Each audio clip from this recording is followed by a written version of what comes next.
Head tervisepooltunni jälgijad, me räägime allergiatest. Mina olen Stiina Eilsen ja stuudios on doktor Svetlana Sergejeva.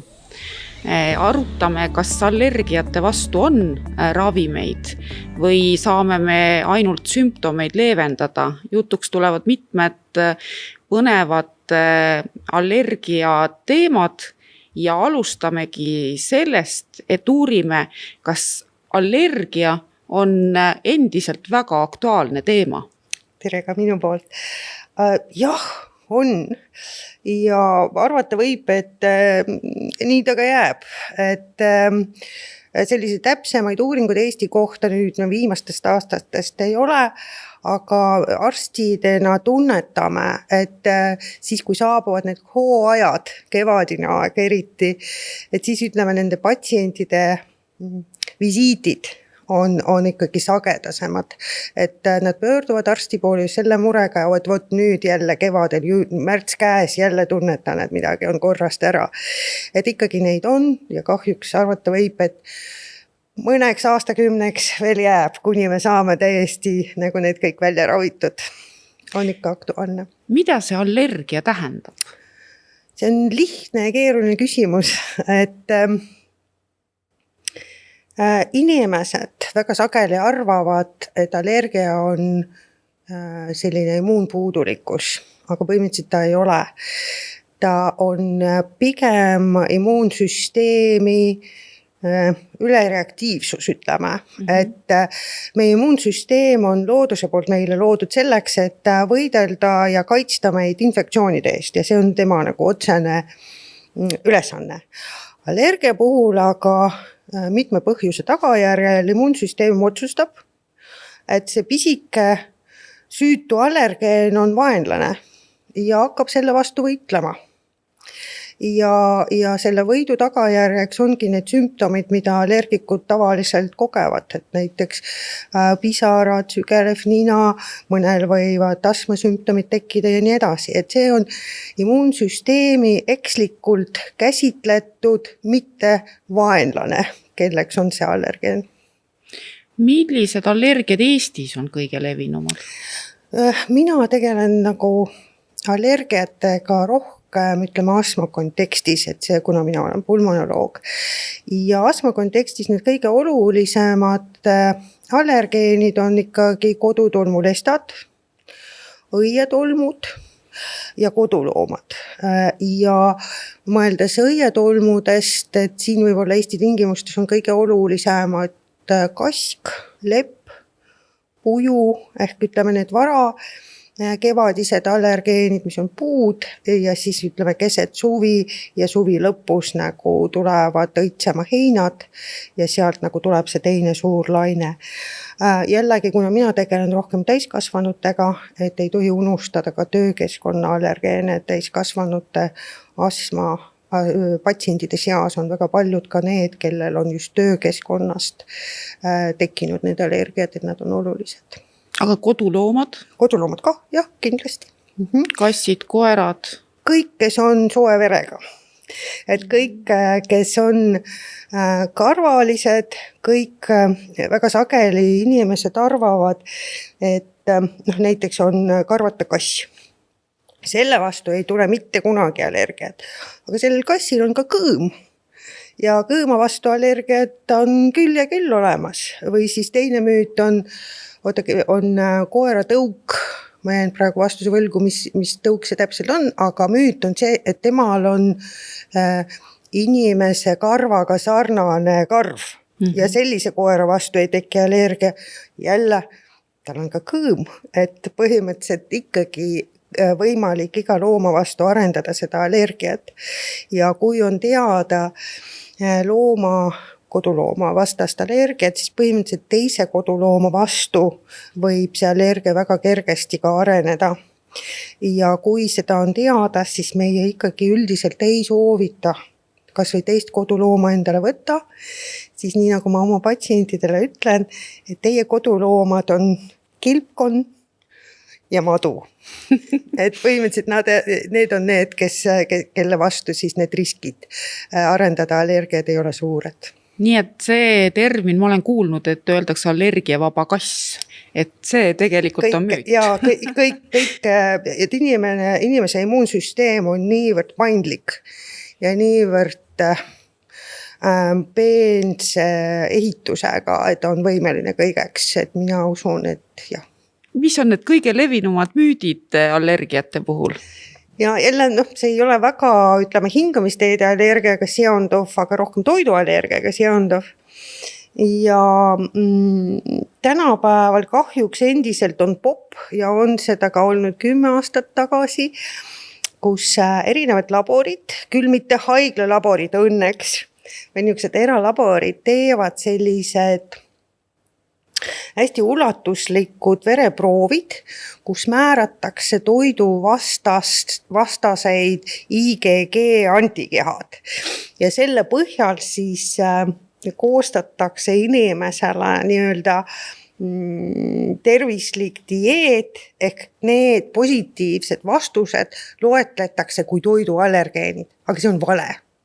See on tõepoolest vale, sellel ei ole mingit teadlikku põhjendust ja see on tropult kallis ka sinna otsa ja kui mõni inimene ka minu vahest kabineti juhtub, ta tuleb sellise mapiga, kus on 10 lehekülge nendest tulemustest ja sinna otsa on ka pandud need soovitused, mida ta tohib natukene süüa, mida ta ei tohi üldse süüa ja nii edasi ja suured lootused, et kui ta peab sellist dieeti, et ta saab allergiatest lahti, siis mina nii paneme nüüd seda mapi kinni ja lähme sinna tagasi, kus need analüüsid olid tehtud. Ja tõepoolest need rahvusvahelised allergiaorganisatsioonid on ka väga selgelt oma seisukohti antud analüüside kohta välja öelnud. Vot see on see müüt, mis häirib. Ja tullakse ja mitte vähe. Et inimesed usuvad ja võtavad, mis on seal muidugi väga hea, mitte väga hea, aga üks positiivne moment nende analüüside puhul on, et väga sageli need kõrgenenud just analüüsi või normist väljas, ütleme, on justkui rämps toidu suhtes. Ja siis, kuna seda eemaldatakse, et ikkagi mingi positiivne efekt sellest on olemas. Kas see on ka müüt, et nüüd ma olen juba täiskasvanu eas ja ma olen pääsenud allergiatest? Jah, on. Ja jällegi kordan ennast, et siin on väga oluline roll töökeskkonnal. Ja on olemas need erialad, mis on rohkem ohustatud sellest allergia tekkest ja allergilise astma tekkest. Need on näiteks plasmastööstus, maalimine, põllumajandus. Ja seal siis on niimoodi, et mõnel inimesel võib see allergia areneda juba mingi kahe esimese tööaasta jooksul. Ja mõnel võib võtta lausa aastakümneid enne, kui see areneb, aga ta võib ikkagi areneda ja on ohustatud erialad, millest tuleb mõelda, kui te sinna nagu tööle asute. Ehk vastus on, et jah, täiskasvanu eas võivad areneda allergiad isegi sellisel juhul, kui lapsepõlves neid ei olnud. Mis sel juhul see esimene samm siis oleks, kas perearst või kuhu peaks pöörduma, kui on tunne, et nüüd on küll allergiaga tegemist? Jaa, et ikkagi esijoon või esmaabi peaks olema perearstilt. Ja Eestis perearstid pääsevad ligi ikkagi allergia diagnostikale vägagi lihtsalt, et ütleme allergiat me diagnoosime tavaliselt 2 viisi. Üks võimalus on teha nahatorgetestid, et kus siis pannakse väiksed allergeeni kogumid käe peale, tehakse väike torge ja mingi 15 minuti pärast me saame kohe teada, kas on siis tundlikkust selle või tolle allergeeni vastu või ei ole. Ja teine variant on siis teha vereanalüüs ja nahatorgetestidele ma usun, et väga üksikutel perearstidel on ligipääs, samas nad võivad keskustesse kuhugi saata, kui tahta, aga vereproovidel on põhimõtteliselt kõikidel ligipääs ja need analüüsid ei ole väga kallid, et ma usun, et perearstid saavad seda endale lubada, ehk perearstil on küll seda võimalust nagu allergiat diagnoosida. Kui see allergiline atakk on möödunud, siis see vereproov ei pruugi näidata seda näitab. tulemust. Ikka näitab, jah. Et see on nii nimetada sensibiliseerumine ja need antikehad, mida me mõõdame seal, nad ringlevad ikkagi päris pikalt, ei pea olema ataki ajal ja pigem ataki ajal või pigem olla see vereproov negatiivne, kuna siis kõik need antikehad on jooksnud sinna, kus see allergia on nagu endale väljendust leidnud ja veri võib-olla on pooltühi sellest, et pigem tagurpidi. Ja need torketestid on ikkagi ka efektiivsed, selle kohta liigub ka igasuguseid vastakaid arvamusi. Näiteks? Et nad ei näita ikkagi seda allergiat ära ja... Ei, näitavad küll ja siin on mitmed agad on küll seal taga, et ütleme, vereproov ei ole tundlik allergiavastaste rohtude suhtes, et kui näiteks ma võtan täna sürteki, see minu vereproov ikka näitab. Nahatorketestidega on nüüd niimoodi, et kui ma täna olen seda sürteki söönud, siis ikkagi nahk ei näita, ta ei vasta lihtsalt, kuna kõik need see vastus on juba eelnevat tableti poolt ära blokeeritud. Võib-olla nii palju ka, et lapse nahk on tundlikum kui täiskasvanu nahk, ehk lastel on, ütleme, need nahatorketestid ikkagi valikdiagnostiline meetod. Ja mida veel, et ütleme, kõrgemas eas, kui nahk on niisugune hapras ja õhuke ja kuiv, et siis lihtsalt torge juba toob ärritust ja siis me sealt ei saagi nähtud, kas see on nagu allergiline torge, mis tuli sinna sealt üles või see on lihtsalt väsinud sellise õhuke hapra naha reaktsioon, et limitatsioonid on olemas, aga kui nad töötavad väga hästi. Ja seal on see suur pluss, ma tulen vastuvõtule ja 15 minutit hiljem ma tean. Vereprooviga võtab natuke rohkem aega. Ma lubasin saate alguses, et räägime ka ravivõimalustest, et kuidas siis sellega on, kas siin on ka toimunud arengud? Allergiasümptomeid saab väga hästi kontrolli all hoida olemasolevate ravimitega tavapäraselt, ütleme nii, et enamus juhtumitest meil on väga head antihistamiinsed või allergiavastased ravimeid, uuema põldkonda ravimeid, kui varem oli nende ravimitega mure, et neil olid kõrvaltoimed, et ütleme, teeb uimaseks, et nagu ei jaksa, nõrk ja nii edasi. Siis tänapäeva need antihistamiinsed või allergiavastased tabletid on palju parimad selles mõttes, paremad selles mõttes, uimaseks ei tee, et ikkagi inimene on täisfunktsiooni juures, et võib tableti võtta ja minna tööle ja minna rooli. Aga jällegi need allergiavastased tabletid, nad hoiavad allergiat kontrolli all, aga nad ei ravi seda. Et ütleme, kui ma täna võtan allergiavastast rohtu, see ei takista seda, et homme see allergia taas tekib. Et täna võtan, täna ohjab. Kotis võiks olla see, ütleme niimoodi. Kotis võiks olla, absoluutselt, jah. Aga kui me räägime ikkagi allergia ravivõimalust, siis see on midagi muud ja ainus, ütleme, tänapäeval nii nimetada ikkagi ravivõimalus on nii nimetada allergeeni vastane spetsiifiline immunoteraapia.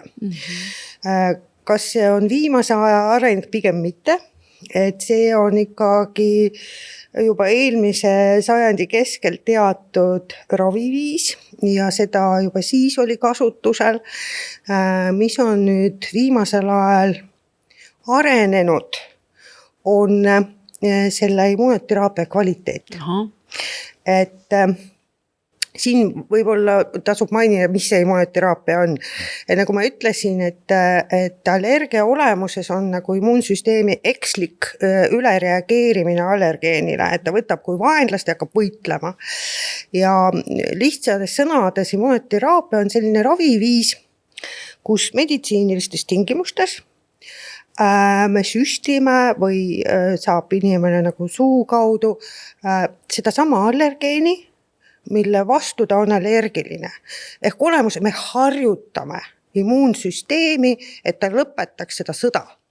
Ja ütleme, kui keskkonnas on allergeeni nii palju, siis süstime me nii palju. ja süstime me seda jällegi meditsiinilist, tervishoiuasutuses, kus on ohutu keskkond, kuna me süstime allergeeni, et sinna võib see sama allergia tekkida.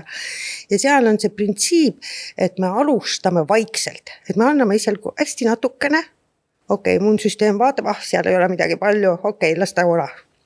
Järgmine süst natukene rohkem, seda ma nägin, eelmine kord ma ei teinud midagi, las see ka olla. Ja me jääme järjest kõrgemateks annusteks ja lõpuks on need annused hästi suured ja need on kordades suuremad võrdlemisi sellega, mis inimene kogeb keskkonnas. Ehk ravi tulemus on see, et immuunsüsteem ütleb, ma nägin seda väga palju, et nagu ei ole midagi ja sellele ma ka ei hakka reageerima, et see on niisugune lihtsustatud asi, et kuidas. Ja mõeldes selle peale, et need arengud ongi olnud sinna suunas, et need vaktsiinid või need allergeenid, mida me süstime, on järjest puhtamaks läinud. Et ütleme varem mingi 50 aastat tagasi, et see oli nagu käsitsi tehtud vaktsiin, kus ma umbkaudselt ma lähen korjan männi tolmu ja sellest tekitan seda sama, mis ma süstin. Aga seal on veel igasugu asju ju, et see puhtusaste oli hoopis teine ja täna järjest puhtamaks läheb. On olemas nii natiivallergeenid ehk vaktsiinid, ma mõtlen, mis on nagu päris õietulmudes näiteks tehtud, aga on olemas ka rekombinantsed ehk kus me teame selle allergeeni järjestust ja need tehakse siis valmistatakse puhtades tingimustes, need on veelgi puhtamad ja järgmine samm, ütleme, mida me saame patsiendile pakkuda. Ja teine suur arenguruum on või areng olnud. See on ka see, kuidas me manustame seda immunoteraapiat. Et varem oli ikka palju varem, oli kättesaadav ainult süstitav vorm, aga nüüd järjest tulevad nii-öelda mugavamad variandid, on keelealused tilgad, on ka tabletid nüüd olemas, et nagu järjest läheb mugavamaks. Ja seoses sellega ka vähenevad need kulud, kuna peab mäletama, et immunoteraapia on ikkagi päris kallis ravi. Et need vaktsiinid on kallid, aru saada, et nad on kallid eriti, kui nad on biotehnoloogiliselt toodetud. Aga lisaks sellele see immunoteraapia on väga pikk, et see on 3 aastat. 3 aastat on vaja seda teha. Just, et peab nagu 3 aastat käima medasutuses, mõistagi, et see on ikkagi väga kulukas, et tööaeg läheb kaotsi ja medasutuses see on ka nagu koormav. Et ravi on ikkagi suht kallis ja jällegi arengud on ka sinna suunas, et nagu teha võimalikult odavamaks, puhtamaks, odavamaks, et võib-olla meie tulevik on see, et tänapäeval me süstime tavaliselt mingi 1 kord kuus, umbkaudselt sõltub ka vaktsiinist, et võib-olla varsti jõuame sinna, et süstib 1 kord poole aasta tagant. Et sinna suunad, need arengud on sinna suunas. Kellele siis selline ajakulukas ravi on mõeldud? Siin on nagu mitmed, nagu juba sai räägitud, ajakulukas, kallis, et siin on suur küsimus Tervisekassas ka muidugi, et kas Tervisekassa on nõus seda finantseerima ja kellele siis ta on nõus finantseerima. Arvestades seda, et tänapäeva allergiavastased ravimid on ikkagi suhteliselt odavad ja hästi talutavad. Tavaliselt jah, mis võtan apteegidest. Et reegel on ikkagi selline, et immunoteraapiale me suuname tavaliselt need inimesed, kellel tavapäraste ravimitega me ei saa allergiat kontrolli alla. Ja võivad ka olla ohtlikumad reaktsioonid. Just, et need inimesed on kindlasti see kontingent, keda me suuname immuunraviks ja muidugi kindlasti ka need, siin on need nõelamised. Kui mesilase nõelamine on olnud ja on tekkinud anafülaktiline šokk. Need on, siis on kohe kindlasti immuunravi näidustatud, sest see on elupäästev ravi. Aga ütleme need õietolmud ja kodutolmulestad, et seal ikkagi, kui tavaraviga annab elukvaliteedi tagada, siis pigem mitte. Ja kui ikkagi söön muud kui need allergiavastased ravimeid ja pritsin ja tilgutan ja ikka pean haiguslehel olema, et need inimesed kindlasti peaks ka olema suunatud ja saada. Mida siis seal koduses keskkonnas veel vältida? Loomadest me rääkisime, aga üldse ikkagi inimesed on muutunud teadlikumaks ja vaadatakse kogu aeg on juttu sellest, et küll kodukeemia on saatanast ja kõik, et mis see selline eluterve balanss selle vahel on? Ja no peab nagu võtma kõik mõistlikult, ütleme nii, et mitte liialdada. Aga kui on, ütleme, teada, et on kalduvus või on riskid või perekonnas on allergiad, siis ütleme, need riskid on suuremad nendel inimestel, mida soovitada, no, et näiteks magamistuba võiks olla niisuguse minimalistlikus stiilis, kus ei ole hästi palju patju, hästi palju mänguasju, mis korjavad tolmu. Noh, et see oleks üks soovitus. No, kindlasti peab see õhk olema kodus ka niisugune suitsuvaba näiteks, seda ka ei soovita. Kas niisutamisest on ka kasu?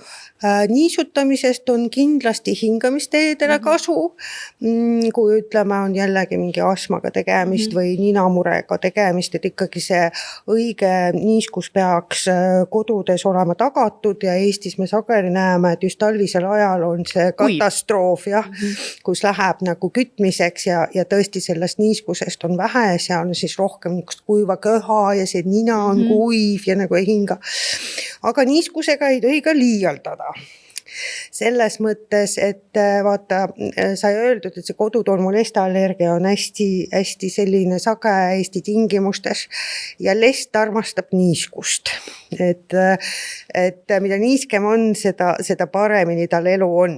Et nagu liialdada kindlasti ei tasu. No ja kõik ärritid, mis kodus õhus võivad juhtuda, et need pigem vältida ja võimalikult hoiduda, aga jällegi ei pea see steriilne olema, ei pea kõik see roheline eko olema. Kõik peab mõistlik olema, et nagu, nii nagu muidu ka. Kas allergia puhul lõpetuseks veel, kas siin on mingid teemad veel, et kuidas ennast paremini kaitsta allergiate eest, et kas siin võib ka mängu tulla toitumine ja üldine selline kehaline aktiivsus ja kas selliste asjadega saame kaitsta ennast? Jaa, et millega on seost leitud, jällegi, mis jäi rääkimata, et vaata, väga sageli tulevad inimesed ja ütlevad, et võt minul akna all on kask, ju ma olen kase vastu allergiline või näiteks mina mõnele inimesele näiteks veebruaris, kes kogeb sümptomeid, ütlen, et teil on kaseallergia, siis patsient vaatab mulle otsa, olete te nagu kainemõistuse juures, talv, et nagu lumi maas, et missugune kask, et kase tänapäeval, ütleme, need allergeenid, tänu sellele, et õhusääste on suur, võivad liikuda hästi kaugele. Ja isegi talvel. Jaa, isegi talvel. Ja see ei ole üldse mingi fantaasia, et veebruaris võib teatud tuule puhul tulla meile Hispaania kasetolm, kuna see allergeeni partikel on muudetud ja raskemaks tehtud ja muudetud nagu selle õhusääste pärast ja siis ta liigub päris pikale. Ja allergia on platsis. Jah, aga kuhu ma tahtsin sellega veel jõuda, et kas on otsene seos, et mida rohkem allergeeni on ümbruskonnas, seda tõenäolisem on, et minul allergia areneb. Et otseselt see nii ei ole, et võib olla ainus asi jälle töökeskkonna allergeenid, et seal on seda seost nagu teada ja ütleme nagu tavalisemate allergeenide seas sellist seost on teada kodutolmulesta ja prussaka vahel. Ehk mida rohkem kodutolmulestasi minu ümbruskonnas on või tärakanne, seda suurem on mul risk, et mul allergia nagu areneb. Ehk siin see nõuanne, et võiks nagu ikka püüda tarakanidest lahti saada ja ka kodutolmulesta mitte väga kasvatada oma kodus, et need veel asjad, mis võiks arvesse tulla, et mida enda jaoks head teha. Aga toitumise kontekstis, millest võiks nagu hoiduda või millega jälle, ja ma ütlen, et nagu minu noh, ma rohkem tegelen, ütleme, hingamisteede allergiatega, et aga toitumise osas, et pigem see, et on näidatud ja on teada, et ülekaalulisus on riskifaktor allergia tekkeks, et siin pigem niisugune soovitus, et tervislik toitumine. Et aga samas see on iga haiguse puhul äärmiselt oluline, et vaadaku mis iganes haiguse peal, kindlasti seal on ülekaalulis üks riskifaktor, et nagu mida iganes haiguse pärast peame ennast nagu ikka vormis hoidma ja nagu seda body mass indeksi jälgima. Suur aitäh stuudiosse tulemast, saime väga palju uut ja huvitavat informatsiooni. Tänud!